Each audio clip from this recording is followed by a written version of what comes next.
Muy buenas noches. En lugar de nuestras ediciones regulares de noticias, esta noche presentamos el debate económico de la reforma fiscal. Una propuesta que contiene 4 aspectos fundamentales. Transforma el impuesto de ventas en valor agregado, grava otros servicios, nuevos servicios. También hace cambios en el tema de renta, cambios también en regla fiscal, establece la regla fiscal, un límite de gasto público y también hace cambios en los salarios de los empleados y empleadas públicas. Esos son los 4 rubros que tiene esta reforma fiscal y lo vamos a realizar bajo la modalidad de Mesa 13, una propuesta que usted conoció en la pasada campaña electoral y que no tiene moderadores, no hay periodistas y tampoco hay cortes comerciales. Durante hora y 20 minutos, los invitados de esta noche van a debatir. Y nos acompañan precisamente para este debate el viceministro de Hacienda, Nogui Acosta, y también los economistas Sofía Guillén, Luis Paulino Vargas y Daniel Suchar. Ellos van a debatir, decíamos, por hora y 20 minutos. Así que sin más preámbulo, los dejamos para que discutan y pongan en perspectiva la propuesta del plan fiscal desde el punto de vista económico en Mesa 13. Muchas gracias. Bueno, yo creo que para empezar estamos todos de acuerdo de que hay una reforma en estos momentos y la reforma tiene varias aristas. Una, que es un impuesto general de ventas que pasa al impuesto de valor agregado. La segunda, que es el tema del impuesto sobre la renta. Luego tenemos una modificación al empleo público y después tenemos el tema de la regla fiscal. Entonces, me gustaría empezar aquí en la mesa hablando sobre el impuesto general de ventas, porque creo que Costa Rica es de los pocos países que todavía lo tiene. Y el impuesto de valor agregado nos va a llevar a un tema, no solamente a agravar los servicios, sino también va a poder dar ese tema de la trazabilidad que todos necesitamos en estos momentos. Yo quisiera, y perdón, Daniel, hacer una acotación primero que nada, y es ver el contexto en el cual estamos. A mí me parece que hay 2 situaciones que tenemos que señalar. La primera es que hay un problema fiscal, hay una dificultad desde el punto de vista del Ministerio de Hacienda para poder conseguir los recursos necesarios para sostener el Estado que tenemos hoy. Y el segundo tema es que el proyecto de reforma fiscal, como bien lo decías, es una propuesta que está en la mesa como una de las soluciones posibles. No la solución completa, sino el primer paso dentro de una estrategia que tenemos que seguir como país, ya no como gobierno, sino como país, un poco en la discusión de cuál es el Estado que queremos hacia futuro. El otro día conversaba con don Luis Paulino y hizo un señalamiento que a mí me pareció fundamental, y es la discusión de que el Estado que tenemos hoy, como lo conocemos, no está respondiendo a las necesidades de los costarricenses. Hoy las demandas de la gente por servicios, las demandas de la gente por infraestructura, no las está cumpliendo el Estado en las condiciones que la gente lo demanda. Y ese es un tema que tenemos que conversar para después entrar en la discusión del proyecto fiscal, porque me parece que hay un primer momento, que es la aprobación del proyecto fiscal, para abordar esos otros temas. El país está enfrentado a un déficit potencial para el próximo año del 8% del PIB. Vamos a llegar a un nivel de endeudamiento que va a ser cercano al 60% la relación deuda-PIB, y eso tiene implicaciones desde el punto de vista del financiamiento del gasto. Ese es tal vez el principal problema, porque la solución podemos diferir de cuál debe ser la solución correcta.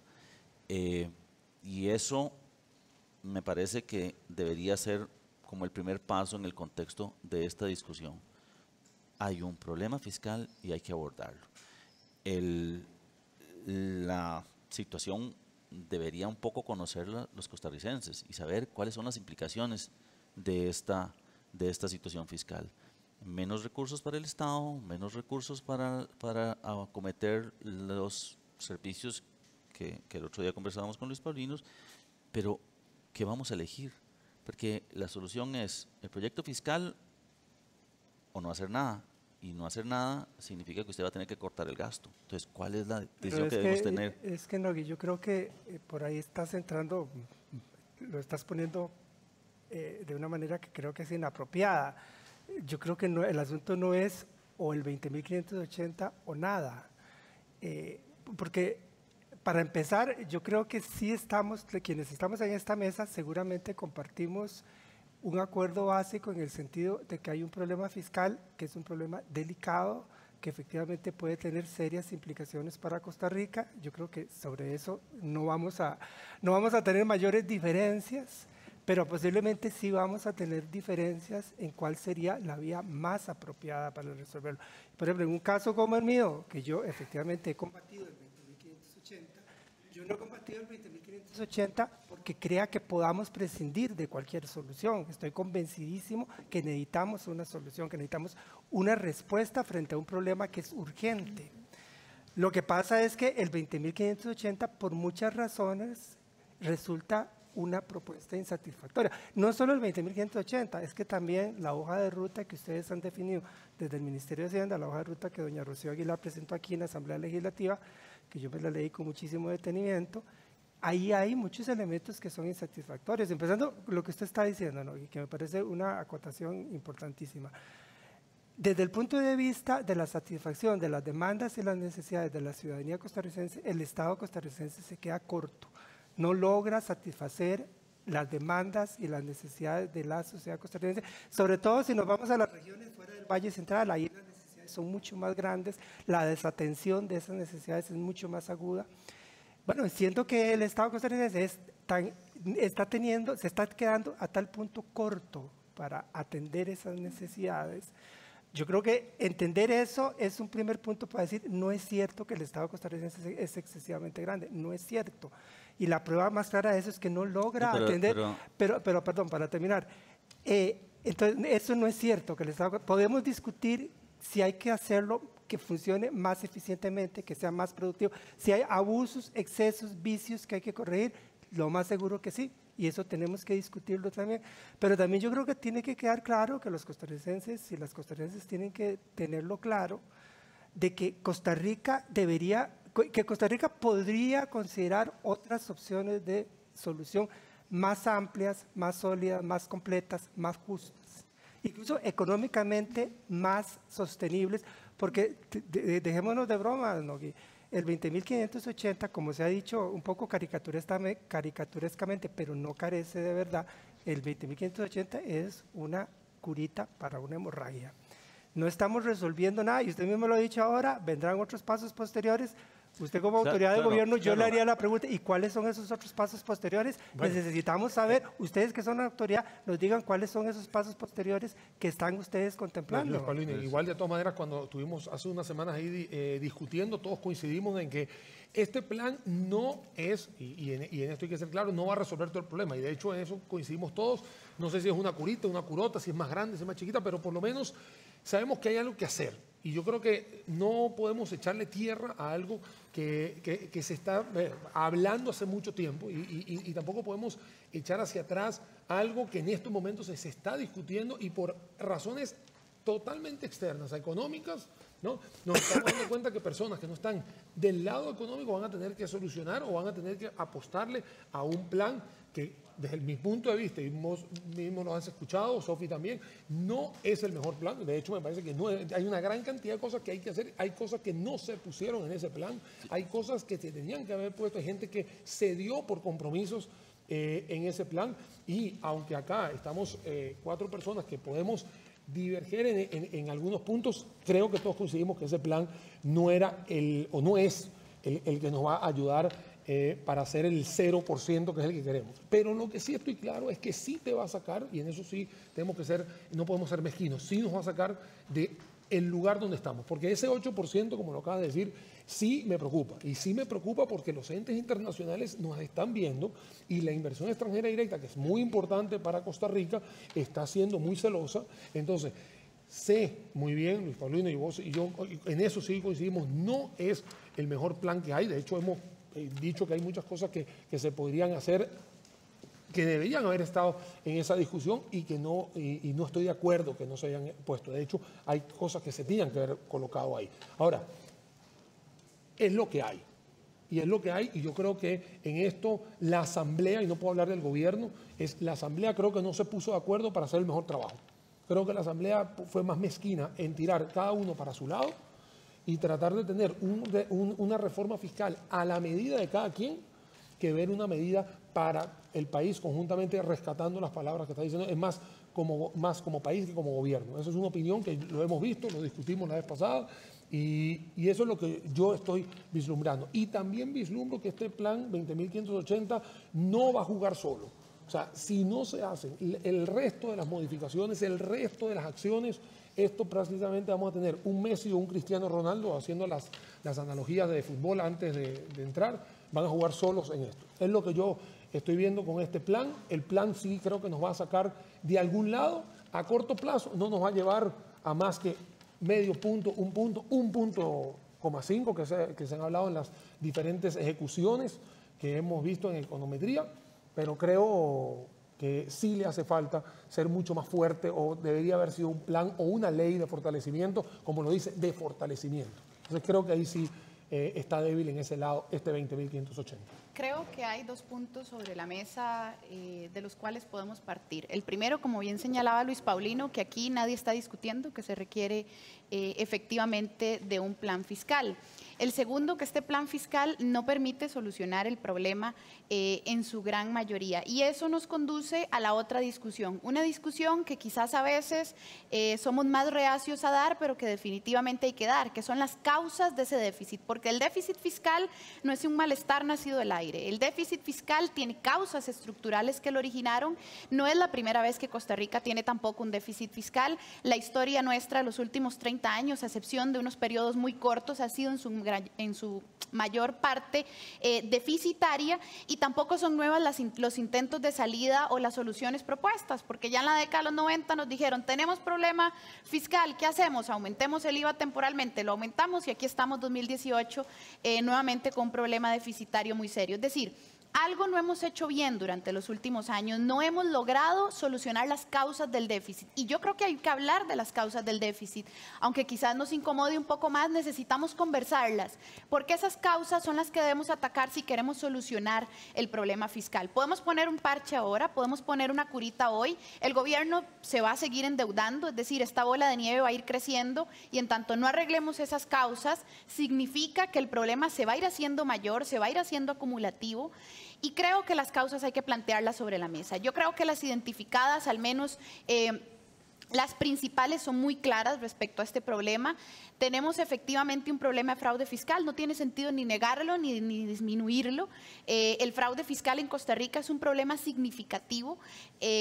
Incluye tanto la evasión como la elusión fiscal. También es un problema significativo nuestra estructura tributaria, una estructura tributaria que no logra consolidarse progresiva de manera integral, y que eso implica en la práctica menos recursos potenciales para el Estado costarricense. Y también tenemos que hablar del modelo de desarrollo que escogimos, de cómo hemos decidido avanzar y en función de quiénes está el modelo de desarrollo. A propósito de que don Nogui plantea efectivamente que pensemos en el proyecto país, ¿no? Y yo estoy de acuerdo, tenemos que pensar en qué proyecto país estamos planteando, porque esta reforma fiscal nos está planteando un proyecto país en el que se vale gravar la canasta básica y los medicamentos, eso se vale, aunque sepamos que eso implica empobrecer. Ya vemos el estudio de la UCR que dice exactamente cuánta pobreza además implica, 18,000 personas de más pobres una vez aprobada esta reforma fiscal. Eso se vale. Y se vale reconocer públicamente que existen elementos dentro de esa reforma que no solucionan el déficit, pero no avanzamos en la integralidad de las causas para arreglarlas vía esta reforma, o vía una serie de medidas que tendrían que tomarse. Y vamos a ver, aquí está el tema de la viabilidad política, ¿no? Que ya de seguro será uno de los elementos que digan. Bueno, pero la viabilidad política la dan personas con nombres y apellidos en concreto. En este país hay un gobierno y hay una asamblea legislativa que toma decisiones. Si la asamblea legislativa no está queriendo tomar decisiones sobre las medidas necesarias para fraude fiscal, ya sé que hay 3, una de ellas debilitada, faltan las otras 44 que el informe de los Panama Papers sugiere, con las recomendaciones OCDE, BEPS y GAFI. Pero si la Asamblea Legislativa no está decidiendo tomar esas medidas, la ciudadanía, creo yo, y esto lo digo ya como ciudadana y no solo como profesional, tendríamos que preguntarnos por qué la Asamblea Legislativa no toma decisiones responsables o no, cada quien desde su perspectiva. Pero a la discusión económica de las causas y cómo arreglarlas hay que darlas, porque si no estamos hablando sobre curas, curitas, parches que al final pues nos conducen a donde ya hemos estado. Sofi, por ahí mira, ya pasamos. Pero yo creo que hay dos cosas aquí. La primera, creo que los problemas de la estructura del Estado se dan por la propia dinámica de ese Estado social que hemos ido construyendo. Y decidimos en algún momento darle el 8% a la educación y nadie cuestiona eso, pero nadie preguntó de dónde iba a salir esa plata.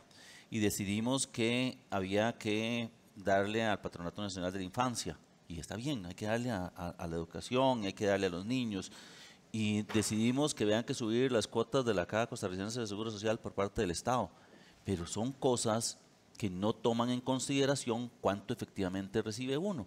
Y eso me lleva a la discusión que decía Sofía. Sí, claro, hay una evasión y hay una ilusión. Poco se ha hecho. En 1994, cuando se da el pacto Figueres-Calderón, precisamente para poder subir los impuestos del 13 al 15, y no se grabó una canasta básica, quedamos en la misma condición que quedamos hoy.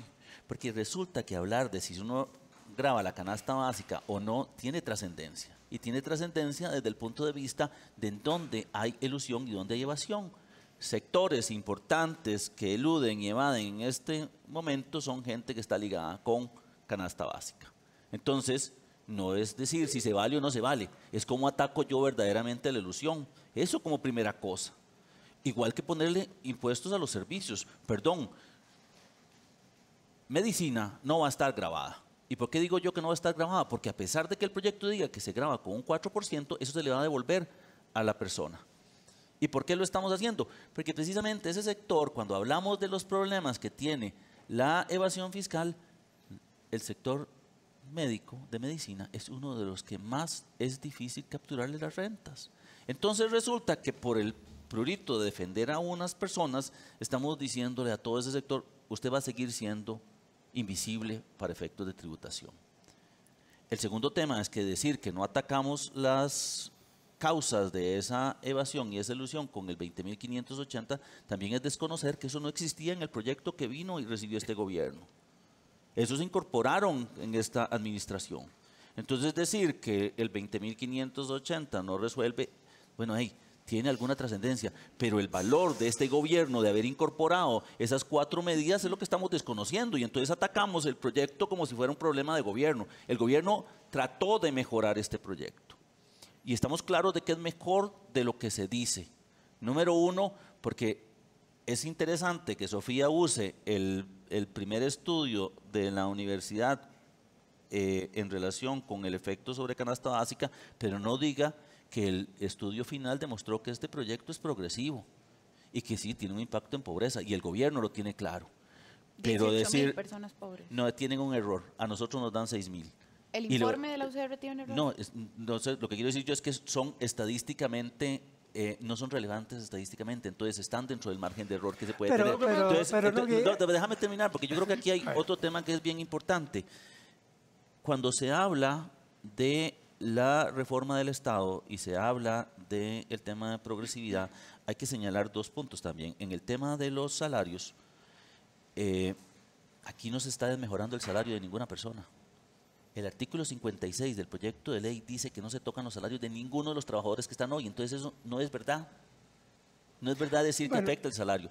Y para terminar, y yo, perdóname Luis Paulino, que sea tan vehemente en eso, el tema de la regla tampoco afecta el gasto, porque resulta que si nuestra Constitución hoy establece una regla que era mucho más draconiana que la que existe hoy y que tal vez si lo hubiéramos seguido nunca hubiéramos estado en esta situación, y es que los ingresos probables tienen que ser iguales a los ingresos corrientes. Y los probables los inventamos que el de endeudamiento era parte de los ingresos probables. Y entonces ahí entramos en una dinámica que es lo que nos tiene hoy aquí, en donde yo me endeudaba cada vez para cumplir con unas obligaciones que eran corrientes, que nunca debía haber hecho. Esto es como en el caso de una casa. O sea, ¿cuál es el problema que tenemos hoy en Costa Rica? El endeudamiento, ¿por qué se dio?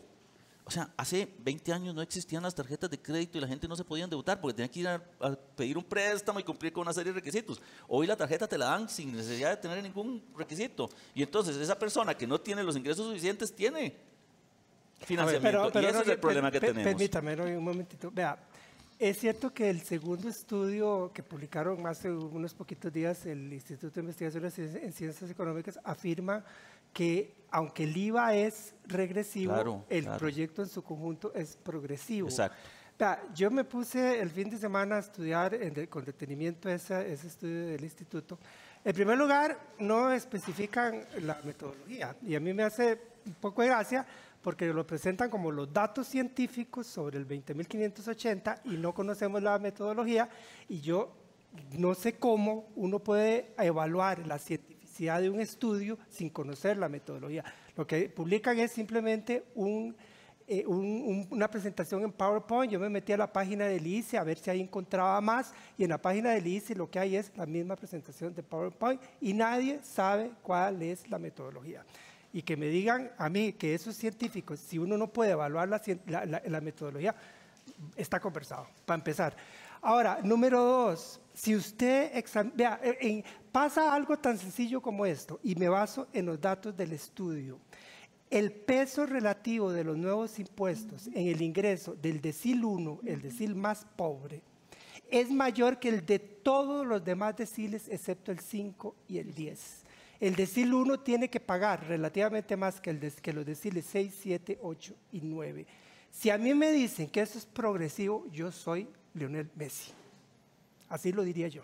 Pero eso no es progresivo. Estamos hablando solamente de canasta básica. Es que si estuvieras hablando de todo el estudio es diferente. Estoy hablando de la totalidad del estudio. No, estoy hablando de los datos totales. Nadie está diciendo que no lo sea. Déjeme terminar. Estoy hablando de los datos totales, no de los datos del IVA, los datos globales. Yo me estoy refiriendo a los datos globales que aparecen en ese estudio. Son como yo lo digo, usted puede constatarlo por su cuenta. Cuando salgamos de aquí, hágalo. Eso es en primer lugar. En segundo lugar, perdónenos, pero ustedes mismos desde el gobierno, el mismo presidente Alvarado, con todo el respeto que se merece su investidura de presidente, pero han estado difundiendo la especie de que ser parte del 20% que recibe más ingresos es ser rico. Por favor, si en ese en ese 20%, estoy seguro que usted iba a encontrar profesoras de secundaria y enfermeros de la caja, por poner 2 ejemplos. Y si a mí me dicen que una enfermera de la caja o una profesora de secundaria es rica, pues entonces yo soy No, pero estamos hablando de familias. Cuando hablamos de los deciles, hablamos de familias. Y si hay dos ingresos de 1.500.000, estás hablando de que tiene 3 millones de colones el ingreso. Aquí lo que tenemos que tener claro... cambia mucho. No, perdón. Y le voy a decir una cosa. Uno tiene que ver el tema de los deciles tiene una dificultad. Y es que conforme va creciendo, se va atomizando el ingreso de cada uno de los hogares. Un segundo para terminar, porque no quiero acaparar la palabra, no quiero ser irrespetuoso. Vea, el promedio para el decil, para el quintil 5, para el quintil del 20% superior, el promedio del ingreso es 2.600.000. Ahí usted puede encontrar gente entre 1.500.000 hacia arriba. Ahí lo que estamos hablando no es de gravar a los ricos, estamos hablando de gravar a clase media. Y eso es algo que ustedes no quieren admitir. Y eso es algo que ustedes prefieren que la gente no lo entienda. Si uno se mete a estudiar eso más a fondo, como yo estoy tratando de hacerlo en este momento, y espero escribir algo en próximos días, si uno se pone a tratar eso más a fondo, no solamente llega a la conclusión de que los que están pagando es básicamente clase media, sino que de ahí saca conclusiones acerca del grado en el cual la clase media de Costa Rica se ha deteriorado, se ha venido abajo. Porque de ahí salen una serie de indicadores que, conectados con otra cosa, con algunos otros indicadores que están más allá de eso, le muestran a uno clarito que no solamente es la clase media la que paga, porque los ricos, los verdaderamente ricos están fuera del radar. No aparecen por ningún lado, ni nadie los menciona, y el gobierno no los menciona tampoco. Esos no aparecen. Y esto claramente, combinado con otras cosas, no hay tiempo para que yo me extienda en eso, le sugiere a uno claramente el grado en el cual la clase media se está deteriorando en Costa Rica y el grado en el cual proyectos como este golpean a la clase media. Pero Luis, solamente quiero hacer una acotación. No creo que una persona que gane alrededor de 10 millones de colones sea de clase media. como No, dijo yo no estoy Fernando hablando Cruz. de eso. Entonces, ese es el problema. Yo estoy ¿Cuál es hablando la de percepción que yo tiene estoy la hablando gente de que gente hace que gana media? un Ese es el millón y medio. problema. Estoy hablando de gente que gana Vean, un millón y una medio. cosa, porque la verdad no puede ser que nosotros estemos discutiendo si es progresivo o regresivo, cuando hay una cosa que dijo Sofía que se lo voy a rescatar, es la estructura de por qué estamos aquí. O sea, acá está muy claro que es progresivo, yo tengo mis argumentos, Luis Paulino va a tener el argumento de regresivo, Sofía va a tener el argumento regresivo y aquí podemos estar todo el día diciendo si es progresivo o regresivo. Yo quiero ver por qué llegamos a este punto. ¿Por qué llegamos a este punto? O sea, ¿por qué la deuda hoy me pesa 42%? ¿Por qué las remuneraciones, hoy una persona tiene un globo, porque eso es lo que hay, gana, por dar un ejemplo, 100 y termina ganando 400? Eso es la estructura, ese es el problema que está sucediendo. ¿Que quién va a pagar esto? Vuelvo a repetir, Luis Paulino y yo podemos estar, y Sofía, podemos estar aquí discutiendo todo el día si es regresivo o progresivo, ¿sí o no? Podemos estar discutiendo eso y aquí vamos a tener cada uno nuestros argumentos, válidos para cada quien.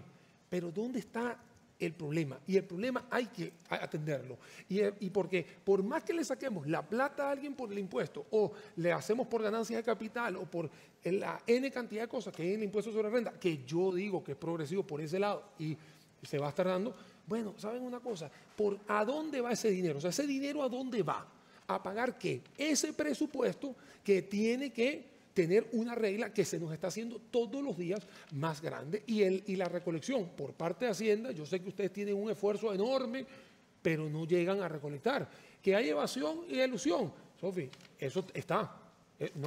¿Está o no está? Está. Sí, ¿A qué es número? más alto que ¿A el qué déficit. número? Yo digo 4,6 que va a ser el Fondo Monetario. Usted va a decir 8 porque no los dos están en lo correcto. eso, Te voy a eso. decir por qué. Porque el 4,6 es de brecha tributaria, que no es lo mismo que fraude Ahí fiscal. está, entonces, y el Fondo Monetario lo está bien. especifica. No, y lo es especifica. parte del Por eso, fraude. No, lo que sí estoy pero- claro, pero bueno, para tal vez- terminar, lo que sí estoy claro es que existe una parte de fraude y hay que reconocerlo. Y no lo voy a tapar, porque sea 4, sea 8, sea 7, hay fraude. Y ahí está. Pero también quiero ver la estructura del gasto, la estructura donde están esos gastos superfluos, esas pensiones de lujo, esa gran cantidad de remuneraciones que se están haciendo. ¿Por qué no se están recordando si todos los 4 que estamos aquí, que podemos tener en una casa y en la casa nuestras casas, empieza a subir el gasto? Y tú ves que tu ingreso no te da, tienes dos maneras, o cortas por aquí, o tienes más ingresos, o haces una solución integral. La pregunta mía aquí es, ¿por qué nosotros tenemos que llegar a este punto donde nosotros tenemos un plan fiscal, 20.560, que es lo que hay, y que no puede ser que hay una gran cantidad de intelectuales, no en esta mesa, en este país, y que nosotros no podamos tomar así, el toro por los cachos, decir, esto es lo que hay que quitar, esto es lo que hay que hacer, porque cada vez que hacemos un recorte hay una paralización del país y mientras se paraliza el país no hay dinero que pague, porque si no genera riqueza a las empresas privadas, no hay quien pague el tributo. Y por el otro lado, sí estoy de acuerdo en tener un tema que se tiene que fortalecer en el tema de evasión y elusión. Y en eso yo estoy muy claro. Aquí no hay que no estar de parte de un gobierno, de parte del otro. Es un tema de solución Costa Rica. Entonces, ¿por qué nos da miedo el tema del empleo público? ¿Por qué? O sea, ¿por qué nos da miedo el empleo público? ¿Y por qué nos da miedo la regla fiscal?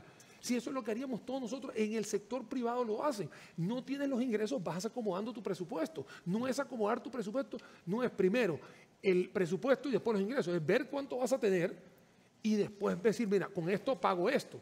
Y hacer la mejor administración del gasto. Porque si hay algo que, para terminar la idea, si hay algo que estoy claro es, no se puede golpear, por supuesto, a los planes sociales. Me parece que las ayudas sociales se tienen que dar, no en este gobierno, no en este país, en cualquier país del mundo, y lo existe. Pero también es entender la administración de todo esto. Ahí yo quiero primero hacer una acotación. El nuevo estudio que pueden bajar de la página de Hacienda dice que lo no recolectado de tributos por evasión y por elusión es de 6.4% del PIB, no 8%. Es un estudio desactualizado y deberíamos dejar de usarlo porque tiende a, generar un sesgo en la discusión. El segundo tema... ¿Está disponible en la página web? Sí, está disponible en la página web. Voy a buscar. Sí, por favor, porque yo creo que es un tema importante que vayamos desmitificando, porque eso del 8 sirve para que cualquiera que no es economista pueda sacar conclusiones que no necesariamente. Y por eso yo sí celebro que Luis Paulino se preocupe de hacer los análisis correspondientes. Sí, yo soy El así segundo siempre. tema... Todos somos así. Todo lo hago siempre. Aquí no nadie se ha venido aquí sin hacer Pero nada. es que vos sabes que Yo leo el todo, problema es, claro, es que esa sí. es la forma de hacerlo, no, Sí, no llegar y leer un gráfico y decir que el gráfico está No, correcto, por eso no, supuesto eso no que no. está bien. No. Y que se usa mucho aquí, y eso deberíamos tratar de cambiarlo. El segundo tema es que volvemos a la discusión que nos tiene que llevar la estabilidad que nos dé pasar un proyecto de reforma fiscal. Bien lo dijo Sofía, en 1994 hubo un esfuerzo, a partir de ahí se han venido haciendo diferentes propuestas, don Abel fue la que era tal vez más integral y no pasó. Don Abel entonces hizo lo que un gobierno tiene que hacer y recortó el gasto. El problema es que gasto recortó. Y recortó el gasto en inversión. Y entonces en ese gobierno todo el mundo se quejó porque todas las carreteras tenían huecos, porque no tenían los servicios que requerían. Bueno, él logró un superávit. El siguiente gobierno enfrentó una situación complicada de crisis mundial, tomó una decisión desde el punto de vista de quienes estudiamos economía, sí, uno puede tener una opinión o no, él incrementó gasto corriente y hoy tenemos esta situación precisamente porque fue la forma en la cual ese gobierno abordó un problema. En el gobierno de doña Laura Chinchilla se presentó otro proyecto y no se resolvió. En el gobierno de don Luis Guillermo Solís se presentó otro proyecto y no se resolvió. Y en este momento estamos con un proyecto que nos ha venido, digamos, generando discusiones importantes, porque este proyecto no tiene 2 meses ni 3, tiene, ¿qué vamos a decir? 10 meses. Agosto del Casi un 2000, año. agosto de 11 meses, en noviembre del año Exacto. pasado. No, es que nosotros estuvimos un poco antes Sí, en sí. esa Pero discusión. Y propiamente entonces, este proyecto nació ahí. sí, precisamente nació en esa época como una opción frente a un déficit que ya no podemos resolver. Y eso me lleva al siguiente, la discusión importante que en algún momento lo dijo Luis Paulino y también lo señaló Sofía, es este Estado necesita ser transformado. Volviendo a los temas tuyos, número 1, ¿cuál es el problema que tenemos hoy con los salarios? Los salarios. Y son los salarios base. Y lo tonto de esto es que estamos discutiendo sobre cuál es el verdadero salario que debo pagarle yo a un, no sé, a un oficinista en un ministerio que entra hoy a trabajar versus un oficinista que tiene 20 años de trabajar.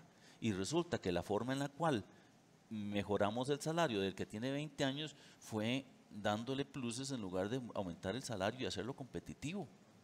¿Cuál es el problema que tenemos hoy desde el punto de vista de la estructura salarial? Que la estructura salarial no está para atraer gente al sector público. Claro. O sea, que tendría que ser mayor el salario Claro, base. nosotros estamos de acuerdo con eso. Y eliminar los pluses, porque los pluses lo que están haciendo es, digamos, asegurando o premiando no la mejora en la productividad del funcionario, sino que le estamos diciendo a usted, por cada año que pase aquí sentado le vamos a pagar.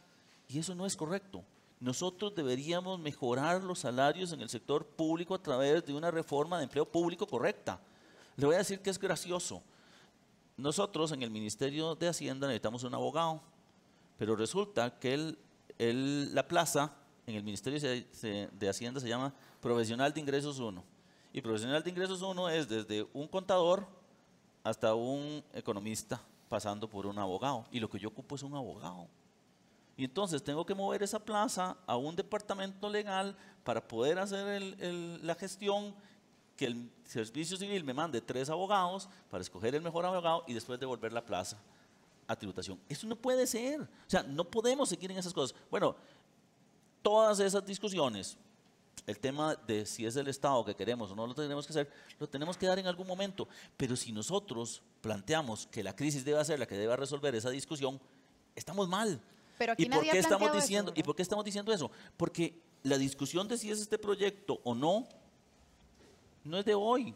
Es que tampoco fue el de don Abel, del gobierno de don Abel, tampoco fue el del gobierno de doña Laura, y tampoco es este que tiene más de eso. Necesitamos una solución y no es una solución que podamos creer dentro de mucho tiempo. Bien lo dijo la Contralora. Ya, la crisis está aquí. O sea, perdón, No, la solución yo es fui para al allá, mercado, para yo fui allá. al mercado a tratar de captar recursos. ¿Y usted sabe cuál fue la tasa que me ofrecieron? ¿Qué le pidieron? Que me pidieron. 13%. 13%. Sí, yo sé. O sea, 13% en un país en donde la inflación es 2,5%. Decime cuál No, conclusión no, sacas eso vos. lo tenemos claro. Entonces, eso lo tenemos entonces, claro. por favor, ¿por qué le da- entonces, Eso lo tenemos resolvamos el clarísimo. problema hoy, Ok. tomemos una acción. Esto es como cuando darse una medicina. Sí, O sea, sí, es hombre. como yo Pero te diga, no ¿por qué les da me miedo tenés tomar que la convencer de tenés lo que obvio. hacerlo. Eso lo tenemos claro. Pero les entonces, da ¿por qué miedo tomar la decisión? ¿por qué no avanzar? ¿Y por qué no decir, bueno, sí, Pero, estamos claros de que perdón, no hay oye, perfección en pero, esto? La perdón. perfección no existe y en la política No, tampoco. pero si no se trata de la perfección, se trata de una solución seria. Pero la solución está Una- seria, es o que sea, no me puedes decir usted- que no es usted me seria. viene- Estamos entrándole a usted- tres temas usted- importantes dentro de Nogui, esto. usted me habla- Número uno, IVA. Y bien lo dijo Daniel. Perdón. Todos los países tienen IVA y tienen desde 1950 y nosotros teníamos un pedazo yo no de IVA. lo pongo a que Entonces, es exista un tema IVA, eso. pero veamos, Nogui, veamos la cosa. Se lo voy a poner en sus términos. La importancia de sentarnos a hablar sobre el empleo público y mejorar lo que haya que mejorar. Usted tiene una visión de cómo hacerlo. Ahí podemos plantearnos seriamente por qué hemos sido tan incapaces de dialogar y de ponernos de acuerdo sobre eso. Y ahí la culpa no es exclusivamente de los gobiernos, ni este, ni el anterior, ni el de doña Laura. No es solamente los gobiernos. Digamos que del otro lado tampoco ha habido mucha, de parte de la sindical, no ha habido mucha voluntad de diálogo. Pero, perdón, ustedes lo que están proponiendo no tiene nada que ver con lo que usted está diciendo acá. Usted está hablando de que tenemos que repensar las bases. Pues eso no es lo que está en el proyecto. Claro El que proyecto, sí. el proyecto lo que hace es recortar anualidades, las congelas, No, baja sí, las... claro. Pero, ¿por qué? Entonces, Pero nadie está usted- diciendo que no ustedes puedas tienen empezar ahí- a trabajar en el tienen tema de ahí los salarios al- base. tienen ahí algo muy- Precisamente lo que tenemos que hacer es desinflar este globo que bien decía Daniel Y luego, y luego- empezamos a llenarlo otra cosita que usted dijo, verdaderamente de lo que corresponde. Y es otra un salario adecuado para el otra cosa trabajador. que usted dijo, no, y que me parece importante, que dicha que lo dice el viceministro de Hacienda de Costa Rica, ¿verdad? La importancia de discutir sobre el Estado que queremos. Si hay interés en discutir sobre el Estado que queremos, ¿por qué está esa regla fiscal ahí?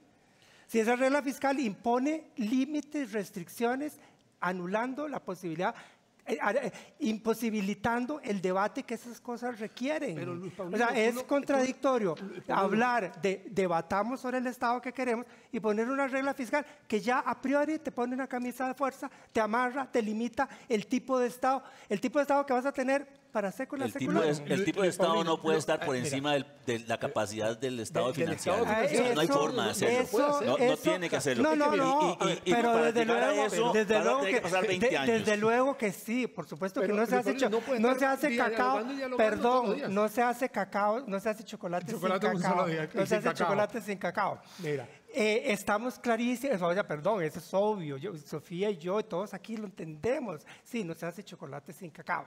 Tampoco se hace fresco de cas sin cas. Estamos claros y tampoco en eso. se hace eso Pero, en 10 años. pero Hay aquí que el hacerlo. tema es, esto lo vamos a resolver con camisas de fuerza que bloquean la discusión democrática, o lo vamos a discutir, lo vamos a resolver como gente crecidita y razonable, sensata, que es capaz de ponerse de acuerdo sobre estas cosas en un contexto democrático, o sea, en un contexto donde las cosas se debaten con amplitud y con transparencia. Paulino, mira. Esa es la pregunta de fondo, a fin de Mira lo cuentas. que estás diciendo, mira. Que se debata y se discuta. Mira todas las discusiones que han habido. Mira todo lo que ha sucedido. Mira todas las huelgas. Mira todos los paros. Mira todo esto que ha sucedido. Y todavía no sigue dando nadie Bueno, diálogo pues por yo, ningún lado. Entonces, yo mira, seguiré defendiendo yo- que tenemos no, que no, sentarnos a dialogar y a no, ponernos de y acuerdo. me parece Y eso bien. se lo digo al viceministro, se lo diría al presidente Carlos Alvarado si tuviera oportunidad y se lo diría a los compañeros Bueno, sindicalistas igualito. yo- Aquí necesitamos sentarnos a hablar Claro, y ponernos de tú acuerdo. tienes Creo poner de que acuerdo, hay- pero creo tienes que que ponerte de acuerdo en un tema de ponerle una fecha a ponerse de acuerdo. Creo porque que hay no puede una ser que estés cosa- Pues sí. un año, 2 años, disculpa Sofía, Sí, pagarte, sí. no puede estar 10 años discutiendo, porque en eso yo creo que tú y sí, yo estoy coincidimos. de acuerdo. O sea, ahí hay que tomar una decisión. No. Hay una Es más, esta situación de ahora es para ponernos de acuerdo ayer. Ayer, y estoy clarísimo. pero no forzando las cosas de pero esta poniendo forma. toda la gente las cartas sobre la mesa. sí, Porque precisamente sí. el problema que tenemos hoy es esa Totalmente de incapacidad acuerdo. de que los diferentes sectores Mira. puedan entender que solo a través de una nueva repartición todos vamos a ganar. ¿Cuál es el problema que tenemos hoy? Cada uno quiere quedarse en su pequeño espacio, porque cada teniendo quien... control de sus cosas, sin saber Sí, que estoy de cuando acuerdo. todos pongamos las cartas sobre la mesa vamos a tener más todos. Todos Y a la entonces mesa. el pedacito que tengo yo por va a los crecer. ricos de arriba. Bueno, y de ahí para abajo todo el mundo. independiente de eso, y los gremios y las cosas, ¿cuál es el problema que tenemos hoy? La discusión que tenemos es cómo mantengo yo mis privilegios. Y eso no es justo. Y eso no es justo porque un poco lo que decías vos, un poco lo que decía Sofía, pues, ¿qué es la ilusión? Es mantener un velo entre lo que yo tengo y lo que le digo a tributación que tengo. ¿Qué es proteger los pluses salariales o los salarios o la independencia o la autonomía en algún momento? Defender lo que yo tengo. O sea, yo puedo seguir haciendo lo que yo quiero, cuando en realidad este país necesita esa discusión en donde todos tengamos la certeza de que vamos a poner lo mejor de nosotros para construir ese nuevo Estado.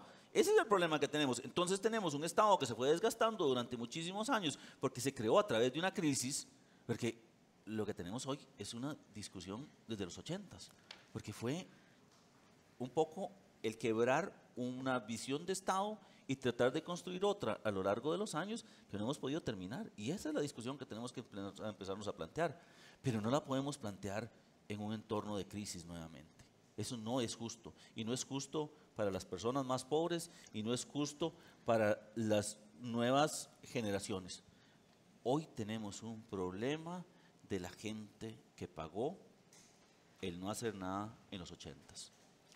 Y esa pobreza y esa incapacidad de mejorar las condiciones de ese 20% de la población es el resultado de esa crisis. No deberíamos tener otra para tratar de resolverlo. Y decir si vamos a aprobar este proyecto fiscal con las particularidades que tenga, con las dificultades, es desde el punto de vista del Poder Ejecutivo la única posibilidad de brincar esa crisis y construir ese diálogo que necesitamos. Pero el problema es que hoy no tenemos eso. Hoy yo, con la preocupación más grande del mundo, veo que 36 días de huelga son la forma en la que estamos discutiendo. Y es un sí o un no, y no es esa construcción de un diálogo social correcto. Y esa es la pregunta que uno debería tener. El gobierno ha sido qué bruto, qué voluntad de diálogo. Vamos a ver, yo creo que realmente nadie quiere una crisis fiscal acá. Y creo que hace falta diálogo responsable también. Ojalá los representantes de la fracción de gobierno en la Asamblea Legislativa también pues abrieran las puertas a dialogar. Pero además esta mesa, ¿verdad? Aquí habemos 4 profesionales en un área y creo que tendríamos que hacer un esfuerzo adicional. El esfuerzo de hablar de lo que está en la reforma fiscal. Porque es que si no, estamos debatiendo, vamos a ver, sobre algunas imprecisiones y hasta ambigüedades. Hablemos de qué es lo que está en la reforma fiscal. En esta reforma fiscal, insisto, nadie quiere crisis, pero en esta reforma fiscal, ¿qué hay? Hay 4 capítulos. El primer capítulo es la transformación del IVA al impuesto al valor agregado. Que es correcto. Creo que aquí nadie está en contra de transformar al valor agregado. Vamos a ver, la ampliación de la base tributaria efectivamente permite un mejor rastreo. Eso es algo en lo que se ha insistido desde un inicio y no entiendo yo de dónde sale que nadie quiere un IVA. Si el IVA está ahí, lo que se pretende es un impuesto al valor agregado. La discusión del capítulo 1 no es esa. La discusión del capítulo 1 son las listas de exoneraciones, de qué se grabó y qué se dejó por fuera. Porque resulta que en ese capítulo 1 de impuesto de ventas está grabada la canasta básica, que ya ahora sabemos exactamente lo que implica en cantidad de pobres en Costa Rica, porque todos estamos de acuerdo en que el IVA es regresivo, ¿cierto? El IVA por naturaleza, por su naturaleza propia es regresivo. Ocupamos una transformación al valor agregado y lo que se ha hecho históricamente para evitar esa regresividad profunda sobre los hogares más pobres es decir, bueno, sabemos que es regresivo, se ocupa porque es uno de los más, digamos, de los que más recaudan, pero usted está diciendo que es regresivo, yo digo que es progresivo, pero vamos a poner que estamos en la mesa. Está pero bien, el vamos BID a seguir. dice que es regresivo, bueno, los organismos internacionales, pero la gran discusión acá ha sido, bueno, hasta el momento dijimos, no vamos a gravar la canasta básica, los medicamentos, la materia y los insumos del sector agropecuario, porque sabemos que ese IVA recaería sobre los deciles más pobres y es un costo adicional. Esa ha sido la decisión hasta hoy. La propuesta que está está presentando en este momento y que está defendiendo la Asamblea Legislativa y que parece que también el gobierno insiste en defender gravar la canasta básica, gravar los medicamentos y gravar la materia y los insumos agropecuarios que hasta hoy no habían sido grabados, y que eso ahora pasaría a ser grabado en aras de buscar más recaudación, y señala Hacienda e insiste en señalar que además para combatir el fraude. Yo, y quizá ahora cuando termine de hablar, agradecería si me puede responder Hacienda cuánto exactamente se combate del fraude fiscal grabando la leche, el pan y los huevos. Pero bueno, esa discusión es la que nos tiene hoy pegados en IVA. No es la existencia del IVA, es eso, qué grabamos y qué no, porque ese mismo IVA, ese mismo capítulo, exonera al 100% el pago de los locales de las organizaciones religiosas y grava parcialmente a la universidad pública. Entonces no termina uno de entender cuál es el significado del IVA, no que importaba la trazabilidad y por qué importa para unos y para otros no. El segundo capítulo es el impuesto sobre la renta, que es progresivo por naturaleza, que debe estar ahí, que debe ser mejorado y que debe ser profundizado. Ahí Yo no creo, discutimos. claro, Ahí no discutimos porque está progresivo completamente. Pero es que eso es lo sano de un diálogo. Por Un supuesto, diálogo ¿no? sano, un diálogo sano no se trata ni de llamar mentiroso al otro, ni de insistirle en errores, ni que al final no sabe uno cuáles son. Un diálogo sano significa reconocer que no hay blancos y negros, que hay cosas positivas y cosas negativas. Ese texto en su capítulo 2 tiene el impuesto sobre la renta, que tiene que estar ahí. Ahí hay parches, buenos primeros pasos, como gravar las ganancias de capital. Se ocupa hacer un impuesto de renta fortalecido, vigoroso, para que no se nos escapen los evasores de las grandes riquezas, para que paguen las herencias de lujo de 300 millones de colones que no están sujetas hoy a renta. Eso hay que fortalecerlo. El tercer capítulo es empleo público. Y en ese tercer capítulo de empleo público viene efectivamente los recortes a los que llamamos pluses, pero son los componentes adicionales al salario base. Aquí ya cada vez me queda menos claro la intención del capítulo, porque ya muy bien dicho por el compañero, por el representante de gobierno, don Nogui, que se trata, claro, de cómo se elaboró el sistema de incentivos en el sector público. Y dice él, bueno, hay que más bien hablar de subir el salario base porque esos componentes adicionales ahí están mal metidos. Yo no sabía que esa era la intención de fondo del proyecto, pero bueno, agradezco que se aclare. Y eso significa que estamos hablando de empleo público porque quiere haber una reconversión del sistema de remuneraciones públicas, no porque arregle el déficit, sino porque más bien se cree que deberían ser mayores los salarios base. Y el cuarto capítulo es la regla fiscal. El cuarto capítulo, la regla fiscal, es de la que menos hablamos, pero es muy importante, está planteada aquí efectivamente hoy. Tiene que ver con contención del gasto según los niveles de deuda. Si la deuda es un poquito, se recorta un poco, si es más, se recorta más. Pero trae además el capítulo 7, artículos 29 a 38, las derogatorias, eliminaciones de la obligatoriedad de financiamiento de programas sociales. Ciertamente el artículo 24 dice que no se le pueden dar menos de lo que se le da hoy a un programa social. Claro. ¿Qué significa eso? Congelar los recursos. No se le puede dar menos de hoy, pero como no hay un crecimiento, que era lo que existía en la ley, porque en la ley, por ejemplo, el PANI, 7% de renta siempre para el PANI, eso es lo que dice la ley, ya eso no existe. Y la regla fiscal dice, no le den menos que hoy. Pero el PANI, esa reforma se hizo antes de esto. Pero esa es la ley tal cual, y ahí está el capítulo 7 de la regla fiscal. Pero como el artículo dice, bueno, pero no le den menos al PANI de hoy. Pensemos en lo siguiente, esta reforma fiscal está aumentando la pobreza. Ya sabemos en cuánto, 18,000 personas más pobres después de aprobada la reforma fiscal. Y al mismo tiempo estamos congelando los recursos de los programas sociales diseñados para atender a la población en pobreza, porque uno de esos fondos son el FODESAF, ¿verdad? Que ahora podríamos conversar sobre la propuesta que hace el gobierno de 3.500 pensiones del régimen no contributivo, siendo el régimen no contributivo precisamente uno de los financiados por FODESAF, siendo precisamente el FODESAF uno de los congelados y siendo 18,000 más las personas pobres, no 3.500, que hacemos con las otras 14.500. Hay unas cosas... Vamos a ver, no es en blanco y negro, hay sinsabores en la reforma que si reconociéramos desde un principio que había que mejorarlas, la Asamblea Legislativa no estaría en el atolladero de hoy y no tendríamos ese paquete fiscal que la verdad es un monstruete, ese paquete, no conduce hacia ninguna parte. Yo quiero hacer 3 aclaraciones. En relación con esto, lo primero es,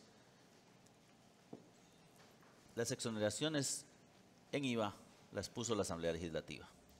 Entre esas mociones de Villalta, del diputado Villalta, del diputado Dragos y de, si mal no recuerdo, don Pedro Muñoz para exonerar la educación privada. Y es un tema interesante. Nada más progresivo que gravar la educación privada. El segundo tema que es importante señalar es que dentro de la discusión que hablamos ahora en relación con decir si está bien o está mal, creo que hay que reconocer en este gobierno 3 cosas importantes. La primera es el impuesto a las ganancias de capital grava a las personas que más tienen. ¿Por qué no se grabaron las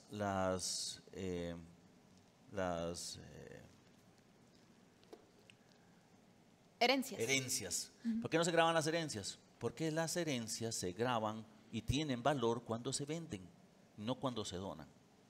¿Cómo voy a saber yo cuál es el valor de esa donación? Ni siquiera tiene que pasar por tributación. Y entonces ese es el tema que aquí, o sea, decir eso es un poquito demagógico. ¿Por qué? Porque esa persona cuando tenga la necesidad de venderla, la va a vender y ahí lo vamos a ganar a grabar las ganancias de capital. Entonces, eso es un tema que deberíamos señalar. Pero es que el impuesto sobre herencias tiene otra lógica. Tiene la lógica de romper la transmisión intergeneracional de las desigualdades. Esa es la lógica del impuesto.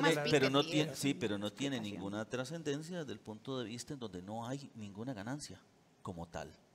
O sea, la plusvalía no hay forma de grabar hasta que el momento en que se venda. En el momento en que el viejillo Platú se murió y le transmite a sus hijos, ahí hay que aplicarlo. Pero ¿y cómo lo vas a hacer? Bueno, ¿Cómo lo vas a hacer? O sea, hay que valorar, por eso, ¿cómo lo vas a capturar? Esa renta no es tan sencilla de valorar, la valorás cuando la vende. Entonces, en ese sentido, es un tema si fuera por hacer las señalar. cosas fáciles, sí, nos quedamos solo con el IVA, entonces. A veces hay que hacer cosas complicadas. El segundo tema de lo que decía Sofía, hay que tener claro algo. Volviendo a la decisión de si podemos hacer chocolates en cacao. ¿Qué hago yo con decirle a usted que al PANI lo que le voy a dar es un montón de papel, de títulos? Porque ahí eso es lo que le puedo dar. O sea, si yo llego y digo que tengo que dar el 7% de mi presupuesto a educación, le voy a decir a las universidades, miren, aquí hay un montón de títulos. Esto es lo que tengo, porque no tengo otra forma, porque yo ya no tengo ingresos. Sí, eso es obvio. Por supuesto. Pero entonces no se vale decir, ¿cómo le vas a decir? Recortarle a los profes. No, es que la discusión tiene que terminar. No, pero por favor, déjame terminar porque aquí hay un tema que es bien importante señalar. El Estado hoy recauda el 13% del PIB y gasta el 22%. Explícame cómo le voy a dar yo a la gente si mañana cierro el endeudamiento. Mañana cierro el endeudamiento, tengo que pagar el 40% del presupuesto del 2019, amortizaciones e intereses. El 40% del 22 es 8. 9. A 13 le resto 9 y te quedan 4. Y después te repartís. Y así se va a hacer. Y entonces yo le voy a decir a educación, vean, es que la Constitución dice que tengo que darle 8. Pero tengo 4. ¿A quién se lo doy? Se lo doy a educación y le doy 4, la mitad de lo que debo darle por Constitución. O le doy al patronato. Es que es sencillo. Esto no hay diferencia entre el presupuesto de una familia. El día que esa familia llegó y no pudo pagar la tarjeta de crédito, va a tomar una decisión. O la manda a cobro judicial y pierde la casa, o deja de comprar cosas. Sí, o sea, es sencillo. El Estado no va a poder hacer más que eso. No, perdone. Eso que usted está diciendo en esta mesa, las 4 personas aquí sentadas, lo entendemos perfectamente. Sí, por eso, usted entonces, ¿cómo pedís? Entonces, ¿cómo podemos llegar y decir que le vamos a dar menos a Patronato Nacional de la Infancia? Es que es llevarlo al absurdo. Usted nos viene a explicar. Yo necesito tener que ser algo simplificado al mínimo para poder entender. Perdone, pero usted está un poquito menospreciando nuestra inteligencia. Porque viene a explicarnos que el abecedario empieza con ABC. Y eso lo tenemos perfectamente claro. Eso no está en discusión, Nogui.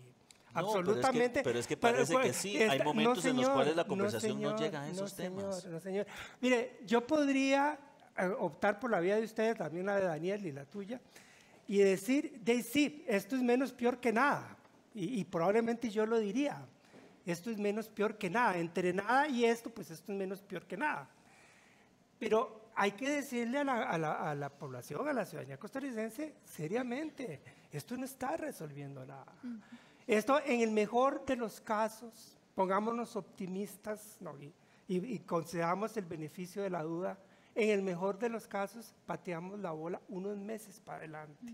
Porque yo sé que ustedes en el gobierno están deseando tener el 20.580, irse al BID y vean, BID ya, nuestro certificado de buena conducta, denos los 1.000 millones que estamos deseando que ustedes nos den. Y yo no sé si después van a venir, creo que sí, con el proyecto para emisión de 4.000 millones de dólares en eurobonos, ¿verdad? Creo que eso ustedes lo están considerando también, usted me dirá si sí o no.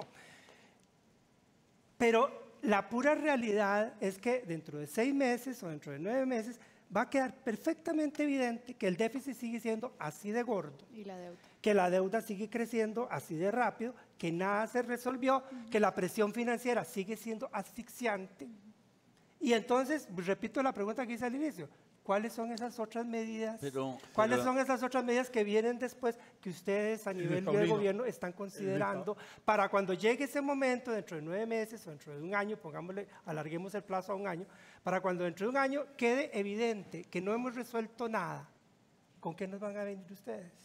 La pregunta es si vamos a llegar a ese año para tener la discusión por eso, y con la estabilidad necesaria. Porque yo voy a decirte una cosa, esto. el problema que usted tiene, así, honesto, es 3 meses. O sea, usted no tiene un horizonte mayor a esos 3 meses. ¿Trabajemos en serio esto? Entonces, no, es que no, perdón, es que me vas a decir que ni Sofía, ni yo, ni los que vinieron trabajando este proyecto en algún momento, no lo hicimos en serio. Pues por supuesto. No es como país. No es perfección. Como país, no trabajémoslo en serio como país. No me refiero bueno, a pero vos. entonces Yo sé vos, que vos en lo personal has hecho lo mejor posible. ¿Cuál es el impuesto que pondrías? Es que velo desde el punto de vista práctico. O sea, lo que bien dijo Sofía y que ha hecho una relación entremos bien clara a verlo. en relación Por ejemplo, con lo que tiene el proyecto. el IVA frente a qué otras cosas. Por ejemplo, lo de herencias que mencionó Sofía. Por ejemplo, que la gente sienta, que la gente pueda sentir que los ricos, muy ricos, también están dando algo. Porque en este momento... ¿Qué más quieres con todo lo que estamos viendo? Con todo este impuesto sobre la renta, ¿qué más quieres que te pague la gente? Mira, el impuesto sobre la renta... Aquí te lo están diciendo, cada cosa que vas a hacer, te lo van a, y con rentas de capital, todo lo que tú quieras, más progresivo no hay. Los ricos, perdona, Daniel, los ricos no ganan, sus ingresos no son salarios. Y el impuesto sobre el salario son impuestos sobre el salario. Todo lo que usted está diciendo sí, pero está sobre mira, nosotros estamos haciendo algo que es espantar a la gente. Los verdaderamente ricos, los de las empresotas grandes y poderosas, los que dominan el gran capital, ni reciben ingresos de salarios, ni sus salarios son de 4 o 5 todo millones. lo que tú quieras decir, te lo respeto con mucho gusto, pero aquí tú no puedes agarrar y espantar a la gente que da la plata. Tú no puedes agarrar y decir, es que yo voy a espantar a todos los que tienen Pero la plata. ya hemos llegado a la causa de por qué no se quiere tocar a ciertos es que yo te sectores. quiero una cosa, Esa es la Sophie, causa. Una cosa. Ya llegamos a donde era. No, y es que ya lo dije hace un rato acá. Aquí la estructura es un gasto que es enorme. Y aquí lo tienes donde tienes un 42% de pago de deuda el año que viene y el resto que lo tienes que pagar. ¿Y dónde está eso? Bueno, hay sectores que tienen unas remuneraciones y no sé qué. Toquemos eso porque hay que hacerlo. Es lo que tú pagas, o sea, lo que tú estás pagando, lo que tú recolectas, se lo das a tributación y tributación tiene que ver cómo paga eso. Si no recolecta nada, si la gente se va, si la inversión extranjera se va, si la inversión privada se va, aquí no hay plata para pagar absolutamente nada, ni siquiera este programa de televisión. Daniel, perdona, nadie quiere que se vayan las empresas, pero tampoco puede ser posible que no se aporte. Sofi, ¿cómo tú puedes ponerle a una propuesta sindical que me la leí 20 veces de un lado para el otro, decirle todo es darle más impuestos, darle más impuestos, darle más impuestos? Porque si no agarran la empresa y se va y te dejan las 1.000 personas aquí y no tienes empleo. Entonces, nosotros no podemos ver que si es uno o si es el otro, es un tema integral y en esto estamos claros, Luis Paulino, Sofi y yo, esto es un tema integral y todo el mundo tiene que ceder. No puede ser posible. Pero todo el mundo, porque estás diciendo que hay un sector que no debe ceder nada, porque no podemos asustarlos porque se van. Mira lo que está pasando con la Corte. Se resuelve el problema con el dinero de los demás, no con los míos. O sea, ¿cuál es la falta de ética? ¿Cuál es el problema de estar en unas huelgas donde estamos 36 días de huelga, los muchachos no van a clase? ¿Cuál es la imagen cuando tienes 556 personas que se fueron del país? Eso, ¿qué ética hay más que eso? O sea, eso a mí no me cabe en el cerebro de pensar de que si hay unas personas que están marchando y saben quién fue a marchar. Yo fui a marchar, yo me metí a las marchas a ver qué estaba pasando. Y tú le preguntabas a la gente y la gente lo estaba viendo como algo de era felicidad y no sé qué, no sé cuánto. Eso es lo que me preocupa. Estamos preocupados por una canasta básica de 100.000 colones cada 1.000. Y quiero ponerlo claro, aquí lo están viendo. Yo no estoy de acuerdo con grabar la canasta básica. Ni la salud, ni la medicina, perdón, salud, medicina, ni la educación. A mí me parece que esos tres son los pilares fundamentales de una sociedad. Claro. Y en eso yo creo que estamos todos... Yo no entiendo por qué todavía se discute eso. Y no lo voy a discutir, pero como ahora lo pusieron, el 1%, yo me di cuenta que 1.000 colones de cada 100.000 era lo que tienes que aportar más en la canasta básica, siendo los 100.000 colones de canasta básica, y vi a gente poniéndole recargas de celulares para poder transmitir todo lo que están transmitiendo con más de 3.000 colones. Entonces yo me pongo a pensar, no estoy diciendo que esa es la persona que está en esa parte del quintil más abajo, pero es un tema de la imagen. Entonces, es un tema, tú lo has dicho muy bien, Luis Paulino, y en la Universidad Latina, cuando lo vimos la semana pasada, yo te lo aplaudí y me parece muy bien. Hay que hacer un diálogo y hay que hacer el diálogo. Pero también el gobierno también tiene que entender de que esto tiene que solucionarse ya. O sea, la solución no puede ser dentro de 3 años, 4 años, diálogos que duran kilométricos hasta la noche, donde ponen un juez que es en este caso el clérigo, como lo había dicho, la parte de la iglesia, y él también es juez y parte, porque obviamente no le están grabando sus ingresos. Entonces aquí también hay que poner un poquito de ética en todo esto. O sea, no es posible que vayamos todos a adaptarnos a una nueva situación fiscal, porque eso es una adaptación, quintiles más, quintiles menos, van por un lado y por el otro, y que de repente haya gente que diga, yo con mucho gusto apruebo, pero sin que me toquen a mí el dinero. Yo con mucho gusto apruebo, pero sin que me toquen el bolsillo. Así yo también quería, y esa fue la única razón por la cual el 20.580 nos han llegado a esta efervescencia, donde la Asamblea Legislativa ha girado para todos lados. Hemos tenido hoy una población totalmente polarizada. A la señora le dicen de todo en su Facebook, a mí me dicen de todo en mi Facebook, y es población polarizada, totalmente visceral. A mí solo besos me mandan. ¿Quién le manda? En mi Facebook. Besos, qué dicha, porque a mí no.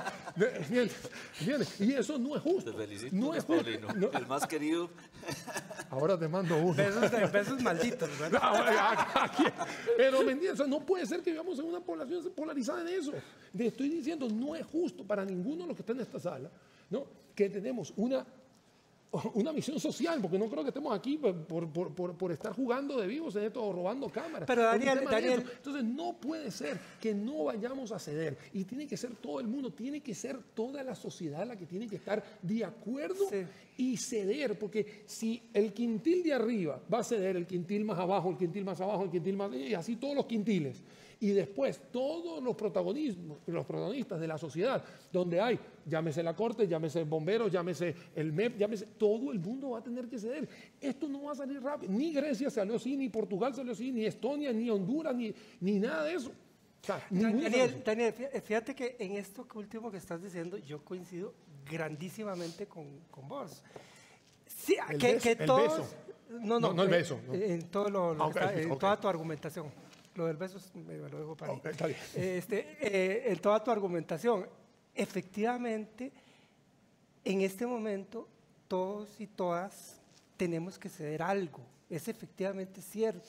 O sea, Costa Rica está en una coyuntura, hemos llegado a un límite donde efectivamente, o como país nos ponemos serios, nos ponemos sensatos y razonables, nos sentamos a hablar y cada quien cede lo que debe ceder, pero sobre la base de un criterio de equidad que tiene que estar muy claro.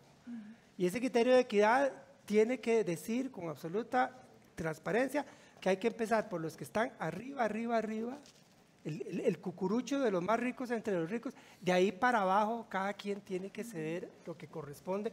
Y Daniel, yo lo dije también en la actividad que tuvimos ahí donde ustedes, en la U Latina la semana pasada, y lo he dicho en otros espacios, cada vez que tengo oportunidad de decirlo, yo lo digo.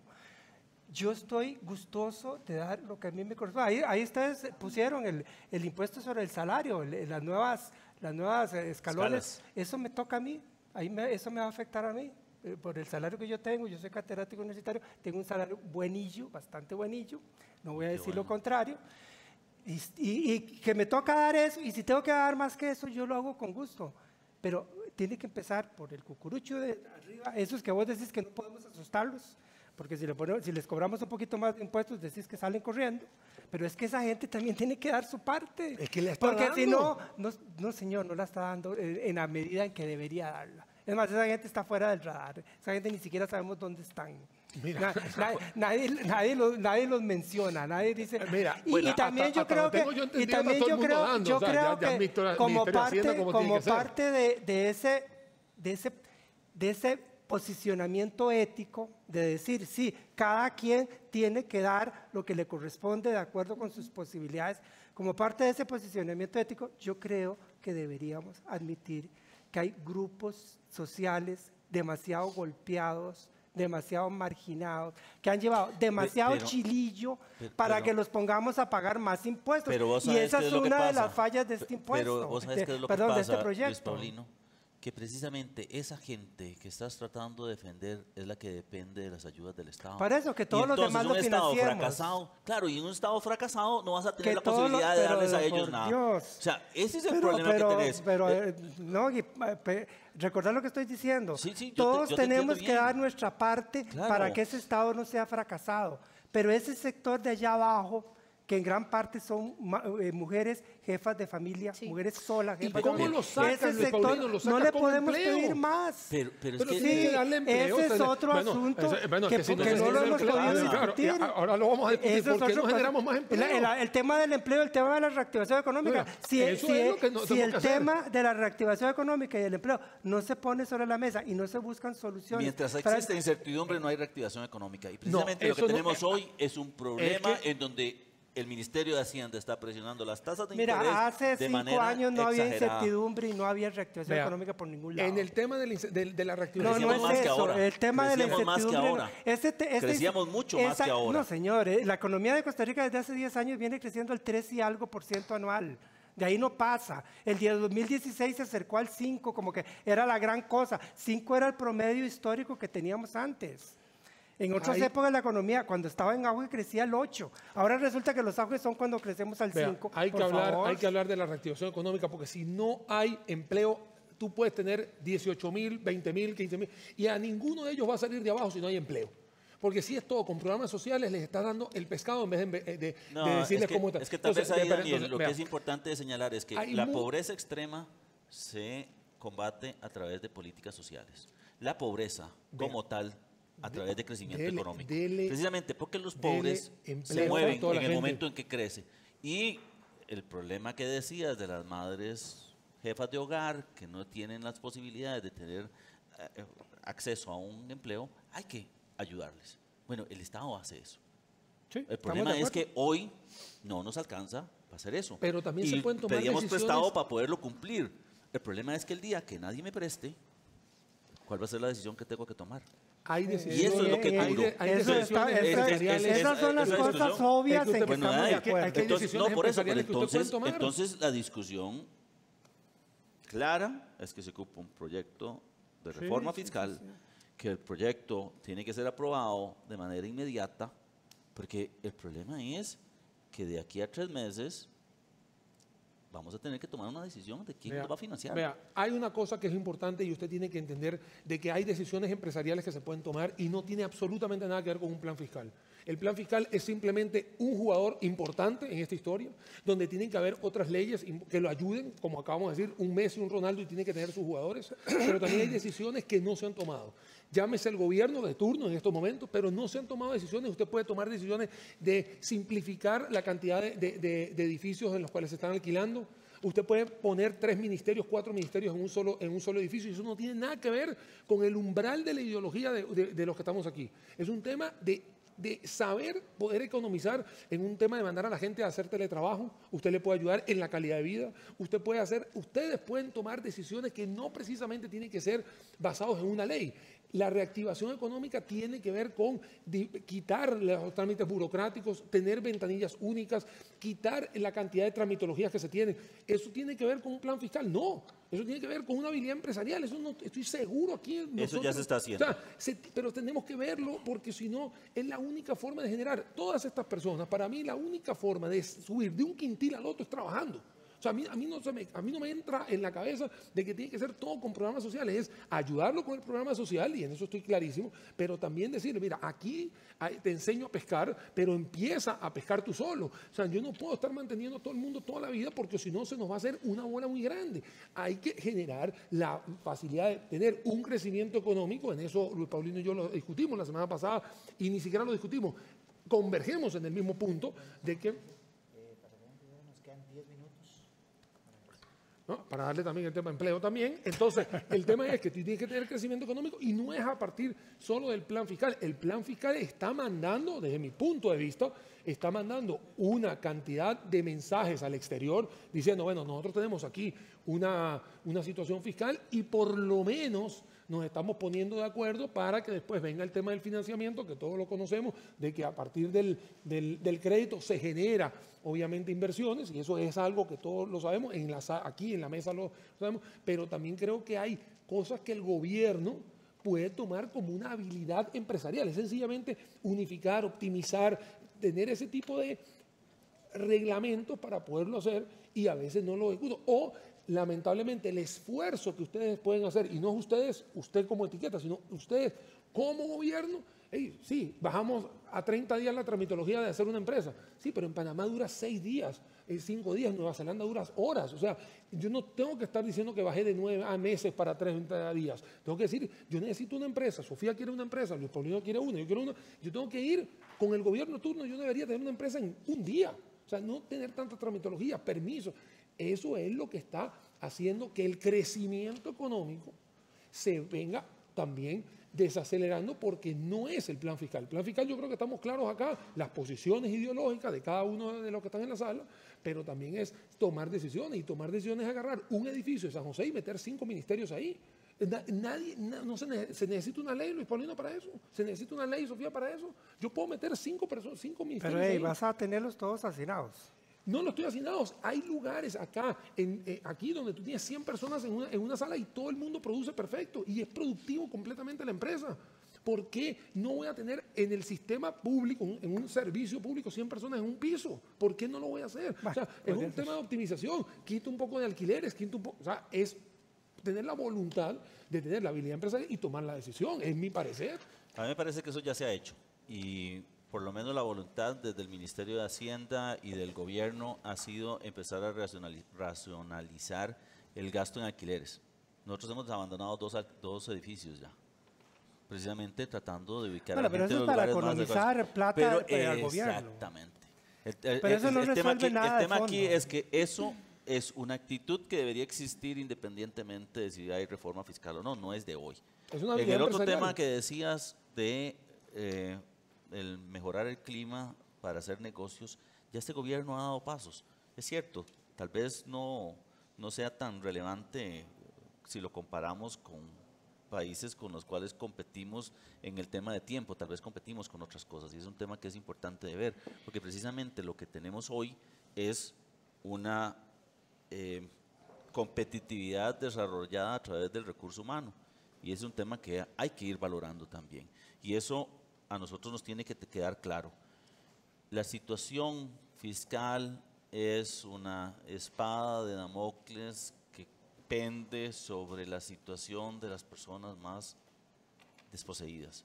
No es un problema para una persona como Luis Paulino, que puede pagar los impuestos que están aquí y que tiene la ventaja de que tiene empleo.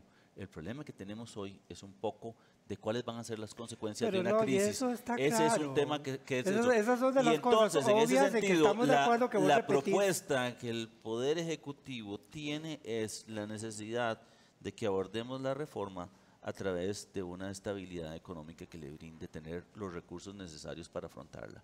Hay un tema que es importante. Tal vez los proyectos no sean lo que uno espera. Bien lo decía Sofía, hay cosas buenas dentro del proyecto fiscal, en particular ¿Renta? los temas de renta, en Que está particular la incompleta, posibilidad... que podrían Eso es- hacer mejor, pero bueno, no han pero puedes querido. presentar otro proyecto de ley. No, a mí me es que parece los que es un tema diputados que es tienen diferente. ustedes, no yo. Perdón, perdón. Los Yo le voy a diputados decir son una de cosa, usted está gobierno, aquí- yo usted no está- tengo nada que ver Usted con está aquí eso. por ¿eh? una posición ideológica que está representada en la Asamblea Legislativa y creo que también tiene la posibilidad de hacerlo. O sea, yo no creo que sea un problema de eso. Eso que El acabas de tema hacer es- es muy el bajo, tema- Nogui, porque No, en Costa no, Rica es que el derecho todos a tenemos- votar bueno, es pero- constitucional. sí, pero yo hay- tengo hay derecho a una- elegir hay una- representación a quien yo Claro, quiera. y yo voté eligieron, en segunda y ronda entonces por usted- ustedes. Vaya decepción al final la que ha ocurrido. Pero en fin, Pero creo perdón, que entonces también creo que necesitamos... tus diputados. Yo creo que tus diputados están esforzándose la por segunda lograr una ronda era reforma de la fiscal. presidencia, Bueno, ahí, no de es los un tema- diputados. Es un sí. tema que plantea. Pero creo que aquí hay Entonces, unos sí, elementos sí, importantes sí. que tenemos No, que pero considerar. Es que hay déjame coincidencias, ¿no? Y terminar nada más una rescatemos cosa. las coincidencias. Pero eso es lo que quiero decir. Es que hay Rescatemos un las tema en donde tenemos un coincidencias. proyecto de ley que tiene cosas buenas y eso hay que reconocerlo. Porque yo voy a decirle algo. El esfuerzo de incorporar por parte de este gobierno medidas contra la ilusión, cosa que no 3 venían... de 47, Bueno, ¿no? Y es que estuvieron le voy a decir- dispuestos es que le voy a a decir una grabar la cosa. canasta básica a No hay pesar... problema de gastar la canasta básica, porque no, para precisamente usted no, el tema para es, usted no, en pero todos es los que hay gente países que del mundo representa el IVA es generalizado y lo que se hace es tener tasas diferenciadas precisamente para esas particularidades. No, La no hay Asamblea problema Legislativa para decidió que usted fuera en grabar uno. la canasta básica, pero hay 18,000 personas más que No, van a ser pobres. Y en Pero Costa esas Rica personas, hay una población sin para la Estado que sí no es van a tener la importante. posibilidad Ahora, de Nogui, tener ninguna Arreglemos forma de el problema, salirlo. arreglémoslo. Nogui, también Nosotros creo que- nos planteamos que esta discusión de hoy en relación con el proyecto fiscal es única y exclusivamente desde el punto de vista de los ingresos del gobierno y una parte del tema de gasto. La solución parte de ese construir ese nuevo Estado que no va a ser caro, porque no puede ser caro, que hay que financiarlo, pero que hay que financiarlo bien y Combatan asegurar el que los fraude recursos fiscal, de Nogui, esas personas combatan lleguen el ahí. fraude Bien, bien. fiscal. Ahora, Pues, Nogui, arreglemos Nogui, eso. Nogui, Recorten el gasto para que yo no quiero hagan las hacer una cosas bien. aclaración porque Es me que voy a ya se lo- disculpar ya con nos van a ustedes. quitar, Sí, No, ya, es que para yo que quiero- hable él, cosas es que que él no ha quedan hablado, por él no ha decir. hablado Perdón, del cierre. yo quería decir dos cosas. Número uno, la discusión del proyecto fiscal no termina la discusión más grande y más importante, que es el Estado al cual queremos o aspiramos tener. Y eso hay que tomarlo en consideración. Llegar a ese Estado puede hacerse de dos maneras, con la tranquilidad de tener los recursos necesarios para financiar a esas personas que de una u otra manera van a verse afectadas, o desde un punto de vista de crisis. Y yo les decía a la gente, no me gustaría ser el ejemplo de Argentina, en donde usted va a tener que despedir funcionarios públicos para resolver el problema fiscal, cuando no es un tema relevante. Porque precisamente ese Estado que no le está dando los servicios a la gente, más daño le hacemos destruyéndolo que haciendo la reforma como corresponde. Ahora, Nogui, un asunto que yo creo que hay que destacar, es que el problema fiscal, y ahora no se puede discutir eso, es demasiado enredado, pero el problema fiscal no está desvinculado de otros problemas. Costa Rica tiene problemas gravísimos de empleo desde hace 10 años y el problema de una economía enclochada, anémica desde hace 10 años. El problema fiscal está muy vinculado con eso y la clase política no ha querido plantearse. Yo no le echo la culpa a este gobierno porque tienen 4 o 5 meses. Habría que echarle responsabilidades a los gobiernos anteriores, pero lo cierto del caso es que aquí hemos tenido centenares de miles, hasta sumar más de 1 millón de personas que están en una situación laboral anómala y a ningún gobierno le ha importado. Le echan la culpa a la gente, dicen que la gente no tiene las calificaciones y por eso no tiene empleo. O sea, la gente es culpable entonces de no tener trabajo. Eso es lo que han dicho los anteriores gobiernos. Y eso es una de las razones de fondo que no se discuten, que está detrás de este problema fiscal. Porque la gente que no tiene trabajo no puede pagar impuestos. Y la gente que está en la informalidad laboral no paga impuestos no porque no quiera, como alguna gente ha insinuado, pretendiendo criminalizar la pobreza, no paga impuestos no porque no quiera, sino porque sencillamente no puede. Es de elegir entre le compro la leche a mi chiquita o pago los impuestos. Y cuando se trata de elegir entre eso, la decisión es obvia. Claro que compro la leche de mi chiquita. Y esto yo lo resalto porque el problema fiscal no se va a poder resolver, no vamos a poder salir bien de ese problema. o si salimos va a ser con demasiado costo si el tema de la reactivación económica no se aborda seriamente y no está siendo abordado seriamente por el gobierno.